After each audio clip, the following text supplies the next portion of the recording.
All right, thank you all very much for being here in what has been a great off season heading into practice, and excited to talk about this year's team with you. Dating back to last spring and from then until now, I could not be more excited about the progress our program has made. It certainly started with roster management built upon retention, and I think retention gets used a lot, but the right retention, and then complemented in the transfer portal, which has brought together what I just have been amazed at how close and connected a group can be in a short amount of time, and we certainly have that here. In addition to that, we've laid a great foundation on what it means to play with great urgency and competitive spirit, and then also that chemistry that we've had off the court, and was evident right away has been apparent between the lines as well. So still got a lot of work to do to get ready for what is, again, another tough schedule, but I couldn't be more happy with the progress that's been made since the conclusion of last season, and really excited about this group. Willis Jardy right here. Well, Jake, you're a week into practice. What have you learned about this team when you've been able to go live against each other, and what has these first 7-8 days been like for you?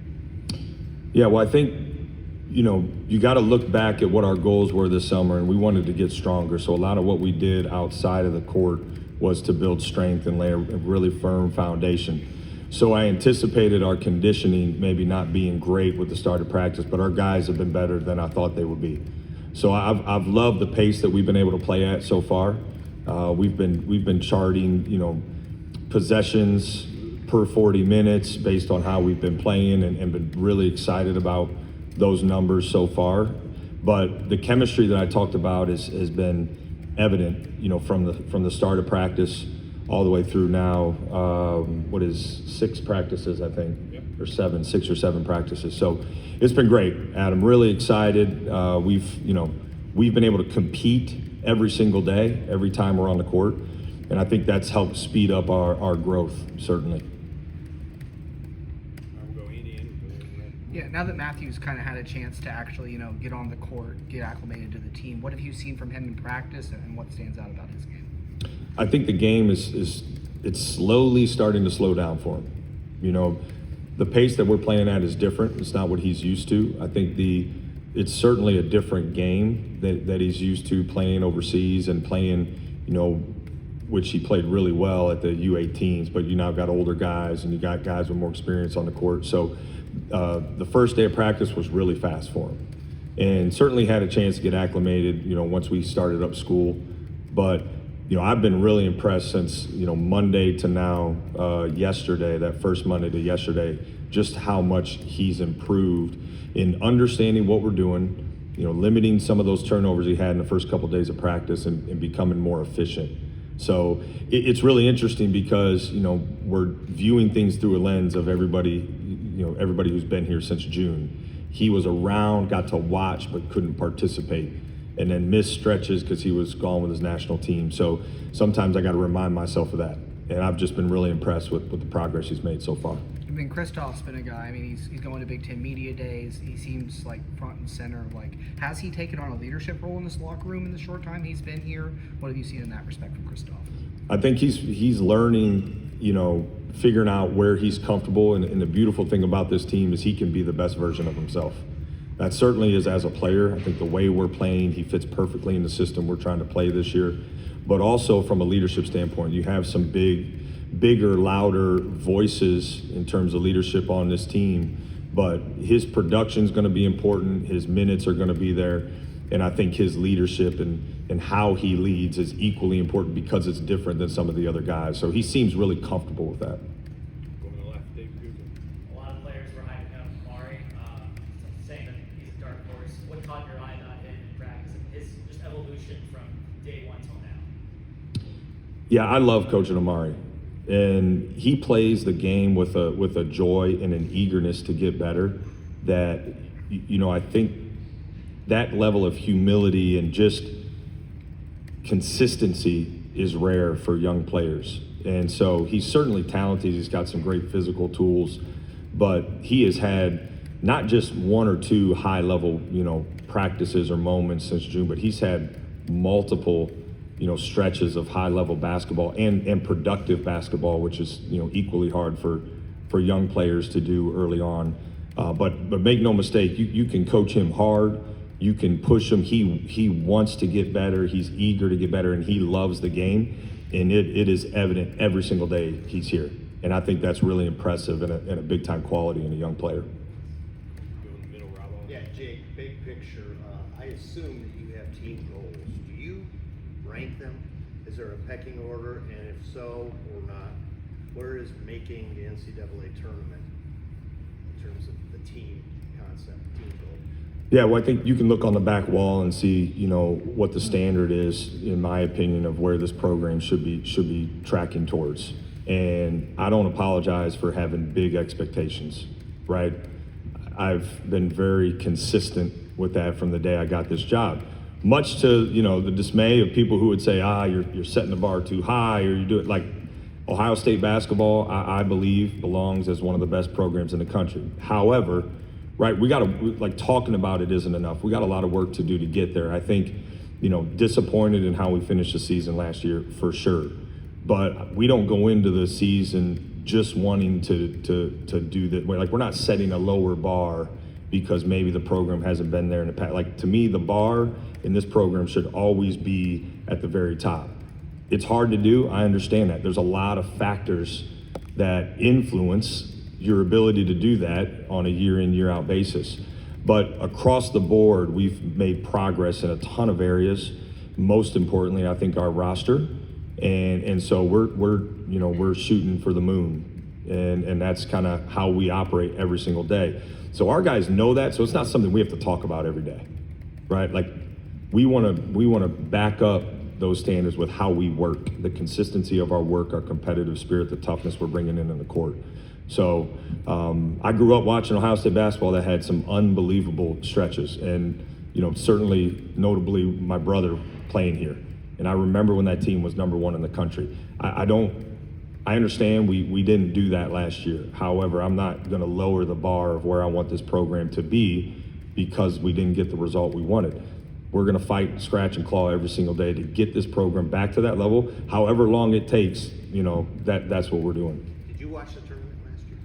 I watched it towards the end of the tournament. I didn't watch the first couple rounds. I've gone back since and watched some games just because I think you constantly want to see things you can pick up, and there's some things schematically that we're trying to do this year that we weren't able to do last year. We tried in the preseason, we just couldn't quite get the concepts down, so we had to shift a little bit. I think we have the roster to be able to execute some of those things. So I went back and watched some tournament games to see some teams who maybe do some similar things, and just take some notes, pick up some things, and see how they can apply to us. Did you not watch because it was just too painful? No, it made me sick. I mean, I don't know how else to put it. I think disappointed certainly, and it was the wound was fresh. I think again, when you reference last year, like it's instantly a reminder of, we got to get this thing back to where it belongs, and that's what we're working towards every day. On the right to Jeff Gilbert. Bruce talked about not putting as much pressure on himself this year, just enjoying it more. Have you sensed that he's done that to himself too much in the past? And how do you see him out there this year? Does he seem different at all? He does. He does seem different. I wish you guys could watch this first week of practices. He's been unbelievable, and there seems to be he seems to be playing just lighter, I guess, in a figurative way. He's got a joy to him. He's competing at such a high level. He's even talking a little trash at times. Like he seems laser focused on this team getting better each and every day, him taking ownership over, as a leader. But it seems very easy for him now to block out any kind of peripheral stuff and just focus on getting better. It's been really impressive. He's played at a really high level so far. How does that make this team better this year? Well, I think he still, and he and I have talked, like, we're not just satisfied with how he did personally last year, right? We both have big goals for this team, but even for him personally, continuing to raise his level and finding a way to get, I mean, he was an unbelievable player last year. There's no doubt, but he wasn't perfect. He still got room to grow in some areas. So we've really attacked those in his individual work. But you know, if Bruce Thornton can be just a little bit better, that obviously is going to be great for Ohio State basketball. I do think it could look a little different. I think, you know, because of this roster, because of the way we're going to be able to play, it's going to open up some different opportunities for him. And, you know, we got more playmaking this year than we had last year, which can take some of the load off of him and maybe, you know, find some ways, which we did towards the end of last season with Junie, but we have other guys too who can even find some ways to give Bruce an easier basket that he doesn't just have to create for himself, you know, in such a difficult way. Right next to him, Bill. Kind of sticking with that point there, is this the most versatile team you've had in the way that you can play, the different styles you can play and approach games to go out and win basketball games?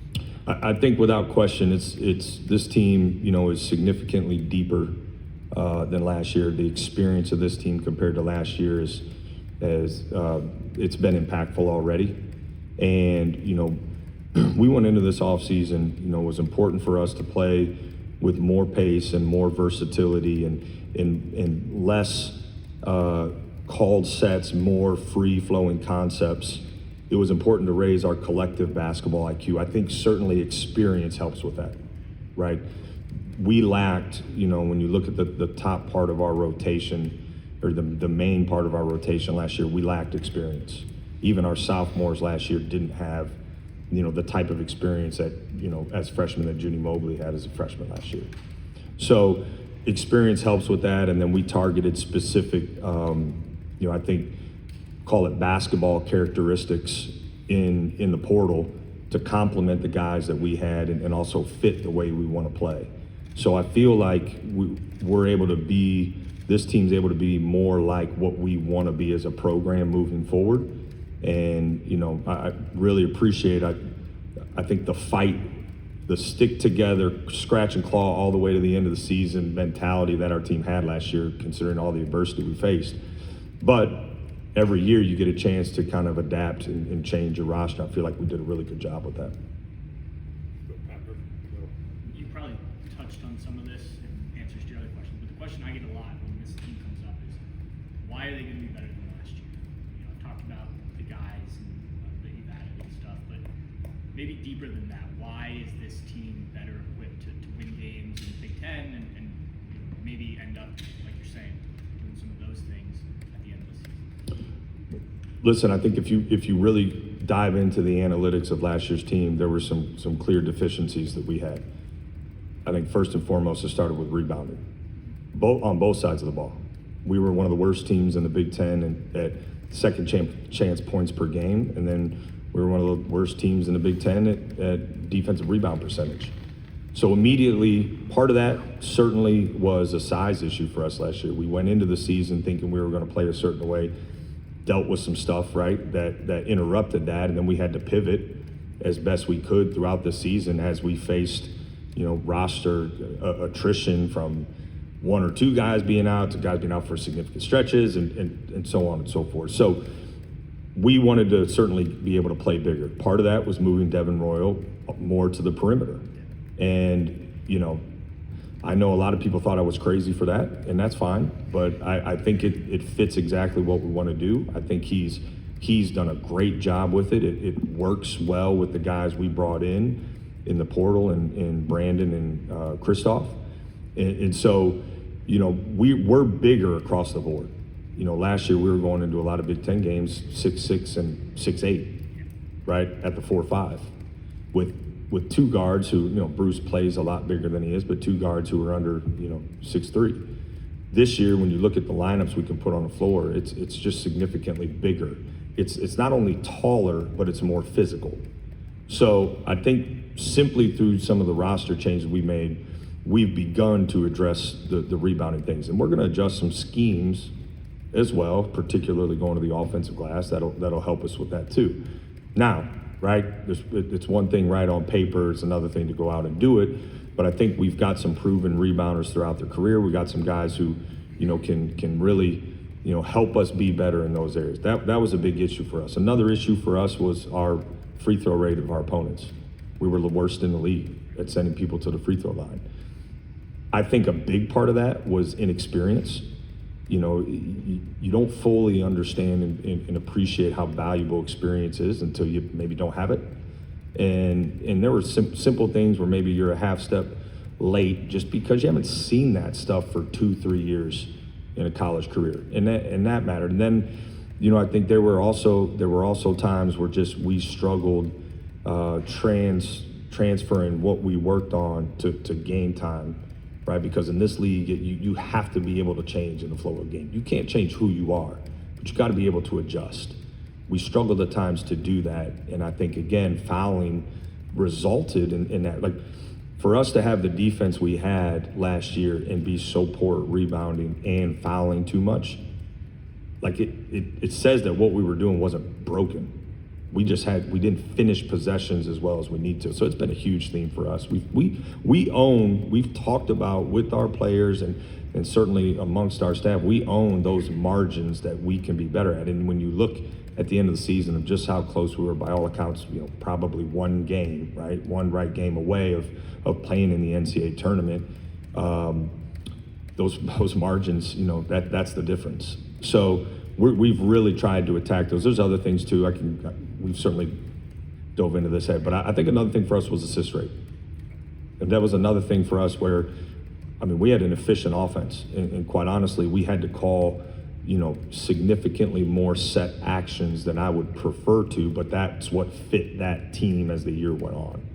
This team is really gifted at playing off of each other, reading situations, and so our assist rate in practice has been a major improvement. We'll see how that translates when you see, but right now we know what's coming as a defense, and we're still, a lot of our field goals are assisted. So I think those three areas in particular have all been improvements. Now we just obviously need to carry that over into game time. What about you? Obviously, first year as a head coach, I'm sure you had expectations going in. What did you learn about the profession, yourself, the team, kind of all of that maybe you didn't know when we sat here? Yeah, well, I think, when you consider the whole picture of last year was like getting a doctorate in coaching.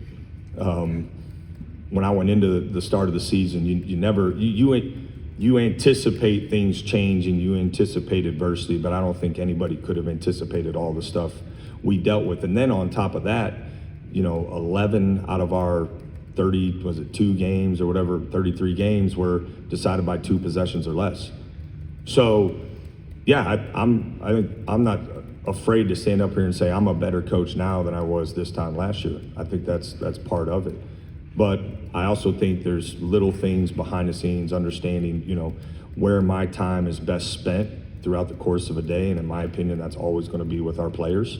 So figuring out how to do that at the highest level and delegate and do that stuff has all been part of the evolution of last season. And again, I think we did a lot right. I think there was a lot of good things we did last year. We got to build upon those, make those even better, but certainly, look ourselves in the mirror, make some changes, and look myself in the mirror and identify areas where certainly I needed to be better, but also, figuring out how to utilize this unbelievable staff that I have around me and figure out how to utilize them better. And I feel like I have. So I feel like we're clicking on all cylinders right now. It didn't feel like we were able to do that throughout the course of the season last year for a lot of different reasons, but I feel like we're doing that right now, and we're prepared for when that adversity comes, because it's Big Ten basketball and you're going to see it. I think we're prepared to keep operating on all cylinders when that happens. Back left, Dan Hope. Kind of follows up on that, but obviously you talked about those big goals you guys have, and the program has not been able to reach those goals for several years. What are the biggest things you look at that you guys just need to do differently in order to get to those goals that you want to get to? Yeah, it's been a long time in this program, dating back to, it's been over a decade, right, since the program's been at that level. So again, it's really hard to sustain that level of success in today's landscape. There's a lot of factors that go into it. I understand that, but we set the bar at the highest level here. That's just how I'm wired. I think that's how our guys are wired. And we got to continue, to strive for that every single day. I think we're doing everything behind the scenes to best position ourselves, to do that. And there's, again, a lot of factors that go into it, but you can look at scheduling. We certainly scheduled hard this year, but it may be a little different than what it was last year. There's just different little things, and the way my mind works, in order to get there, you got to be willing to step back and look at every single area and be willing to really evaluate, how can we raise our level, even if it's just a little bit, in every single area. And that's what we've been focused on this off season. So I think by doing that, you're automatically starting a little further ahead than maybe where you were. And in this league, I think it's about getting momentum. Everybody's like, you're going to see different Big Ten schedules, but everybody's schedule's hard in the Big Ten. Like every Big Ten schedule's hard. And we, I think, have 3 games in 7 days stretches this year. And it's all hard. Home, road. Another way to get back to that is, we got to protect our home court better. There were multiple games last year that we should have closed out that we didn't. And we've certainly gone back, watched those multiple times, dissected all that stuff. But I'm appreciative of Ross and his leadership and the investment that they've put into our program since last season. There's some real improvements happening in the shot. And yeah, we got our schedules teed up that if we can really get this thing rolling, we're gonna have some unbelievable atmospheres down the stretch of the season. When you look at some of those games we have at, end of February and March, we get some momentum. I think all that stuff matters to helping us get a home court advantage to some degree. But new lights, new sound, new floor, a lot of new stuff happening. And, I'm just really appreciative of his leadership and kind of, leading the charge and helping with that stuff. Cause, you want to compete for Big Ten championships and that you got to protect your home court too. It's certainly part of it. Steve Nowak. Hey, Coach. Tyson Chapman, just how has his health been, and what role, if he's healthy, you kind of foresee for him? It feels like he's a guy that can really help provide some minutes for you if he's healthy. Yeah, his health is great. I think that's been, sometimes he's been so consistent from really last spring to now that I forget sometimes what he's gone through the last couple of years, because he's been in there, every day. And I think it's important to remember that he's yet to have a true kind of freshman year.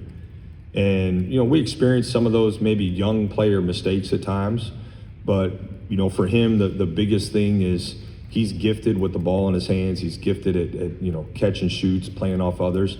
He's just got to continue to get better with some of the physicality and the pace of the game, particular on the other side. As that continues to get better, it just raises the potential of impact that he can have. But again, I don't want to keep talking about last year, but an issue last year was our bench production.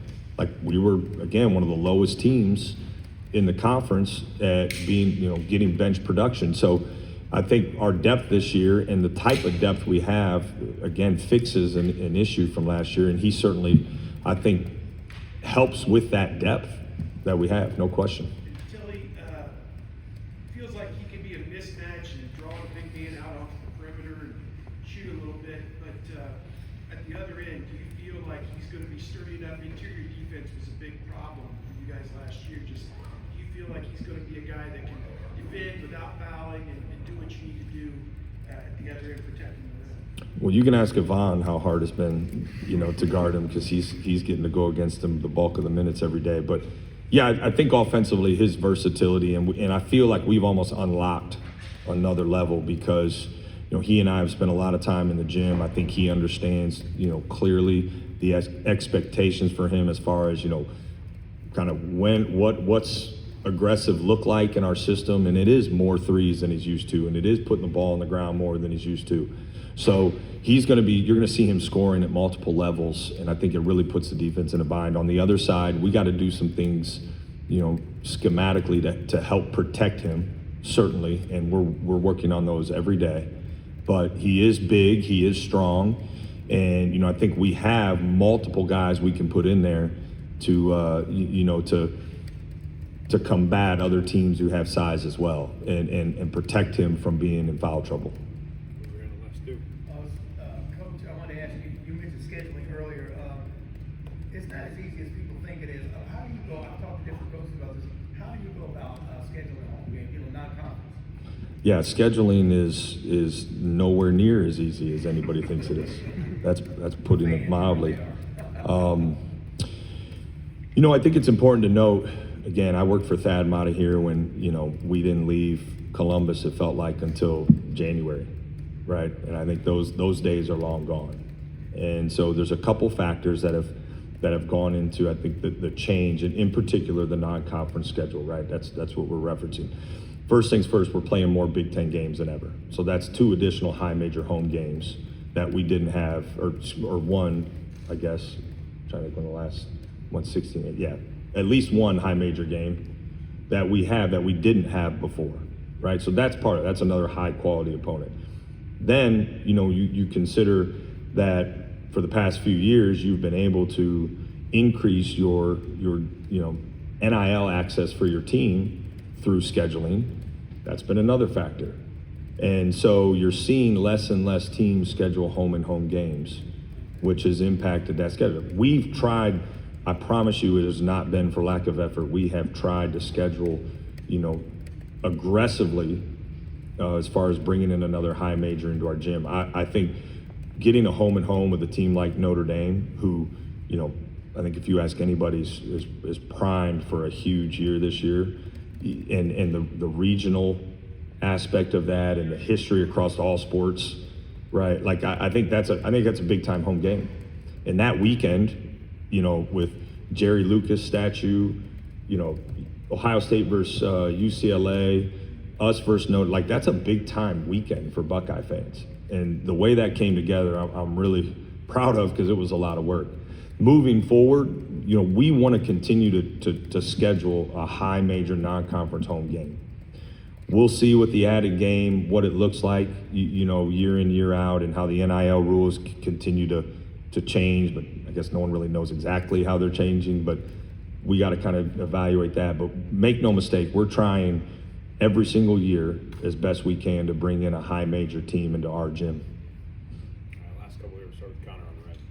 Jake, you're just talking about the margins being so razor thin to get into the tournament potentially, and I think you played 9 one-possession games last year with 2 or 3 in a row in the middle of the year. 5. 5 in a It row. was 5 in a row, right? First time in 126-year history of Ohio State basketball, but who's keeping track? Knowing that the shot goes different ways, drops or doesn't drop, you might be have been in the tournament. What do you think you learned from that stretch of games last year that you can use this year? Yeah, it's always a fine line of evaluating those type of situations, because we all know that games, the outcome of the game shouldn't come down to one play, but it's a results-driven business, and that tends to determine the result. I think it's very easy to sit there and we can reflect back and say, like, man, what if? And certainly there's an element of that. I think someone told me, and you can fact check, we were like one of the most unlucky teams in the country. I don't know how you determine that, but that didn't make me feel any better. So I think the way I approach that, right, is taking a deep dive and really going back and watching like the last 5-6 minutes. Figuring out certainly, okay, what could we have done differently to maybe put us in a little bit better situation at the very end? A lot of times when you do that throughout the course of our season last year, we had some self-inflicted wounds. We fouled shooters. We didn't complete possessions with a rebound, or we struggled to execute out of a timeout. Like, there were little things like that certainly could have upped our chances. But yeah, some teams made those, some teams didn't, and oftentimes the degree of difficulty of the shot was probably pretty close to being the same. That's basketball. I think it's one of the beauties of this game. So I go back even further when we evaluate those and figure out how do we not, instead of being up 1 or down 1, how can we be up 3 or 4? How can we, and like, listen, we practice end of game situations all the time, and I just, because of the respect I have for this league, we did it all the time last year. And we'll continue to do it all the time because that's Big Ten basketball. So it's important to evaluate how we can do better leading into those end of game moments. And then, you're also learning your team as the season goes on, who's most comfortable in those situations. And I think we got a great feel for that right now. I mean, if you could have watched practice yesterday and seen our end of game execution, it wasn't perfect, but for September, it was big time. And, we had some guys make some big time shots. And then, because I'm wired the way I am, I'm sitting here thinking, why the defense let that happen? So it's, when you're practicing, you're never happy because you got both sides of the ball to look at. But I think we certainly learned a lot going back and reflecting through that. I think our players who are returning learned a ton. Great experience. And there's really so much value and experience, and we got a lot of it last year. All right, we got time for this 2 follows. Pat and Adam. On the schedule topic, I know it was big for you to have more home games on weekends, Michigan home and home, so to speak. Looks like you got some of that. Just how excited are you to A, have those, and B, that your voice was heard?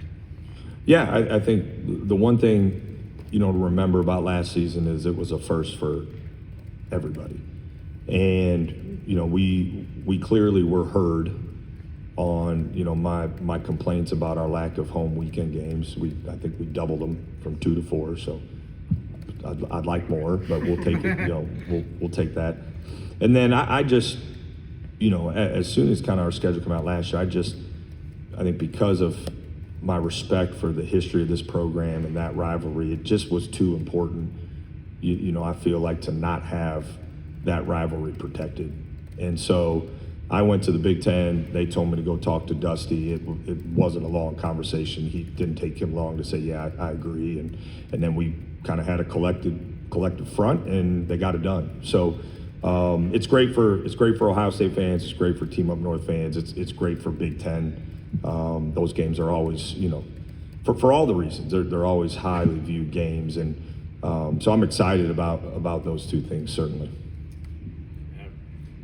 Ken Palm had you 334th in luck last year, by the way. That was so. Thanks, Adam. Yeah, there you go.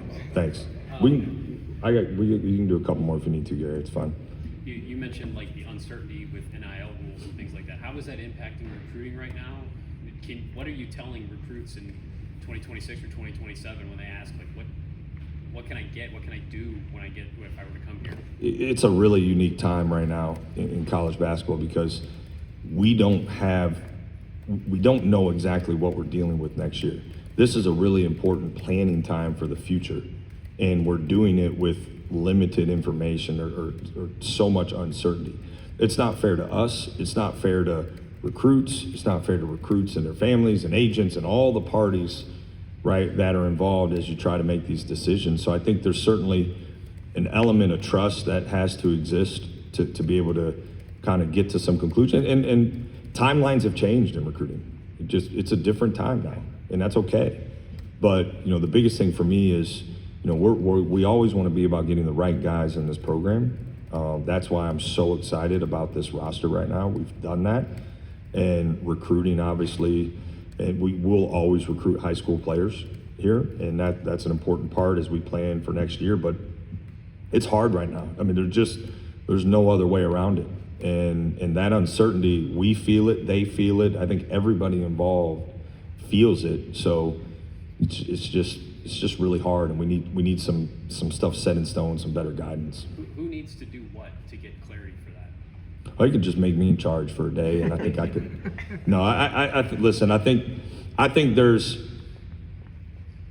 a lot of effort, really, on all parties to come to some conclusions quickly. There's a lot of things out there kind of floating around that potentially what next year could look like. We just got to get some decisions made. So, whether it's the leadership team of coaches and collaboration with, the team of the NCAA, they put some things in place to get things done quicker than it used to be. It just a lot of times, I think our calendar doesn't align with football's, and that impacts things as well. So it's moving in the right direction. It's just, it's not as fast as we would like, but I think it's faster than it's been. So there's progress being made. We just kind of taking it one day at a time right now. Tony in the back. Jake, raising the collective IQ of the team. How do you do that aside from just practice, and then how do you test it? Yeah, well, I think you recruit for it. Experience is a huge factor in that, right? Like when you add 30 or 60 college games to a player's experience level, they're going to be a higher basketball IQ. That's a baseline. Then we tried to look at guys who have been in. I think because of the time frame we had to make decisions, we targeted specifically some guys who played in systems that reflect, certainly not identical, but reflect some of the things that we are trying to do, because I think that speeds up that transition process, and I think that plays a role. So the most important ingredient is experience, but we got guys who are students of the game, the guys who watch a lot of film. We have guys who can play multiple positions. That helps. I think that's a sign of that as well. So it starts though with experience. And I think when you look at the guys we brought in the portal, I mean, Brandon's got a ton of experience. Tilly's got a ton of experience. Gabe has a lot of experience. He's been in college for 2 years. He had a full year playing. So I think that was a starting point for us. When you get in those, when you get in those games where the other team makes you call more sets than you want to, they just slow it down and you have to be more of a half-court team. How do you feel like this group is going to handle that this year, and is versatility a part of that? Yeah. I think we don't fear playing in the half-court. The way our offense is being built, we can play in the half-court if a team slows us down to that point, but we don't have to stop, look over at the bench, call a set every time to do it. And I think that's the encouraging thing. And we can get to actions a little quicker because we have some interchangeable parts. Part of last year, we had to play a little bit slower, and I think we played faster than Ohio State's played in a long time, but it was a little bit slower at times because we had to help us by calling sets.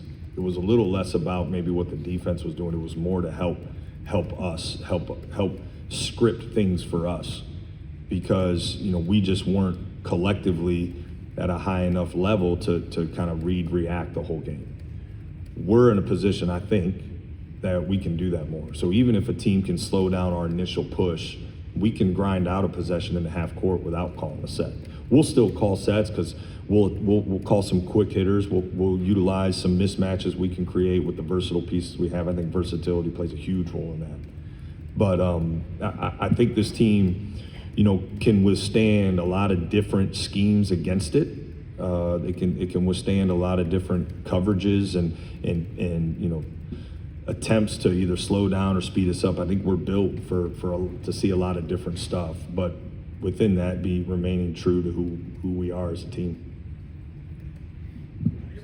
Brandon Noel, I don't know how much you talked about him, but what he brings, and can he possibly defend a five? Can he step out and shoot? Just all the different things. It looks like a lot of things he can do. Yes. Yes, all Yeah. I think, tons of experience, again, a lot of production in college, certainly, but every bit of 6'8", 245 pounds too, which is also, he would have been our biggest guy on last year's team, as far as rotationally. So I've been really impressed with him. It's a big transition to go from really having the ball in your hands all the time, having that level of production, now moving to this level, going up a level, and then playing with, what is a collection of really good players.